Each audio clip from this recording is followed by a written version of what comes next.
15 வயதான அனிதா அமைதியான பெண்ணாக இருந்தாள்.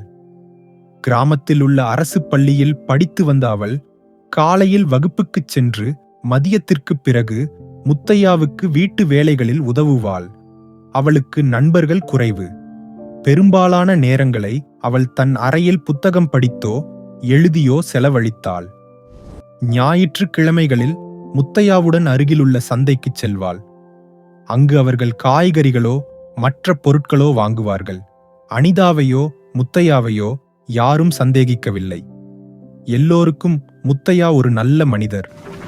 ஒரு செவ்வாய்க்கிழமை பள்ளியில் விளையாட்டு வகுப்பின் போது அனிதா திடீரென மயங்கி விழுந்தாள். ஆசிரியருக்கு அது வெறும் சோர்வு என்று தோன்றியது. ஆனால் அவளை அருகிலுள்ள மருத்துவமனைக்கு கொண்டு சென்றபோது மருத்துவர் ஒரு அதிர்ச்சியான தகவலைச் சொன்னார். அனிதா 6 மாத கர்ப்பிணி. முத்தையாவிடம் மருத்துவர் கேட்டார், இது உனக்கு தெரியுமா? முத்தையா திகைத்துப் போனார். என்ன சொல்கிறாய்? அவள் இன்னும் குழந்தைதானே? அவரது முகம் வெளுத்துப் போனது.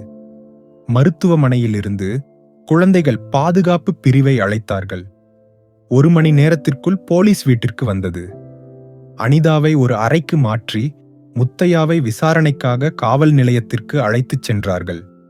கிராமத்தில் செய்தி பரவியது. முத்தையா தன் பேத்தியை கர்ப்பிணியாக்கி விட்டான். மக்கள் அவரை நல்ல மனிதர் என்று அழைத்திருந்தாலும் இப்போது அவரை பற்றி மோசமான கதைகள் பேசினார்கள்.